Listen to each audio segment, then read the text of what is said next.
Thanks for tuning in to Physiology Friday. I'm your host, Yassina Samani. On today's episode, we discuss the baroreflex.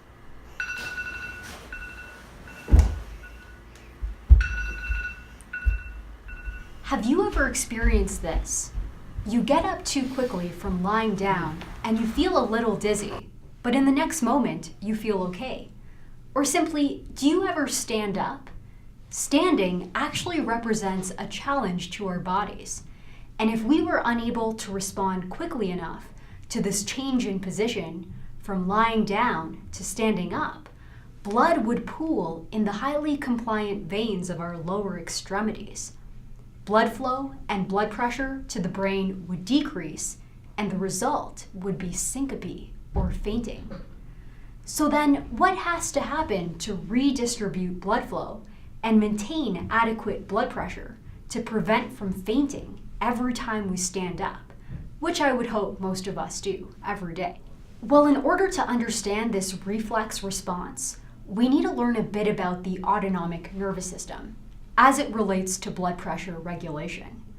So the autonomic nervous system, it's part of the larger peripheral nervous system, and it controls involuntary functions. It has two branches. The first is the sympathetic nervous system, and the second is the parasympathetic nervous system. These are two complementary systems and have opposing actions. So for example, increasing sympathetic outflow will increase heart rate. On the other hand, increasing parasympathetic outflow will decrease heart rate. So you can think of the sympathetic nervous system as like the gas pedal in a car, while the parasympathetic nervous system is like the brakes. So let's get back to changing positions. When we're lying down, blood is relatively evenly distributed. When we stand up, blood volume shifts due to gravity and begins to pool in the high capacitance veins of our lower extremities. As a result, there is less return of blood back to the heart, or venous return. And this leads to a reduction in stroke volume, which is the volume of blood that is ejected from the heart with each heartbeat. Due to this reduction in stroke volume, there's a slight drop in blood pressure. And this drop in blood pressure is sensed by baroreceptors. Now, baroreceptors are key players in this whole feedback system. They're located in the carotid artery of the neck as well as the aorta, and they respond to changes in stretch. So because there is less return of blood back to the heart, there's less stretch on these baroreceptors.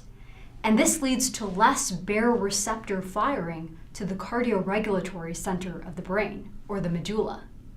The medulla responds by lowering parasympathetic outflow and increasing sympathetic outflow. So you can think of it like taking your foot off the brakes while applying some pressure to the gas.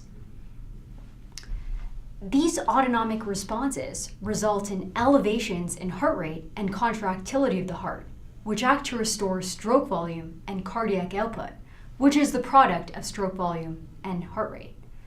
Increasing sympathetic outflow will also lead to vasoconstriction, meaning it will decrease the size of blood vessels, thereby increasing resistance to blood flow, or total peripheral resistance. In sum, these autonomic responses attempt to restore blood pressure. Another way our body responds to postural changes is through activation of the muscle pump. Muscles of the lower leg can become activated upon standing, and this helps to counteract pooling of blood by pushing blood back up the veins to increase venous return. So there you have it. You just learned about the baroreceptor reflex. And without it, every time that we would try and stand up, we would be prone to falling down.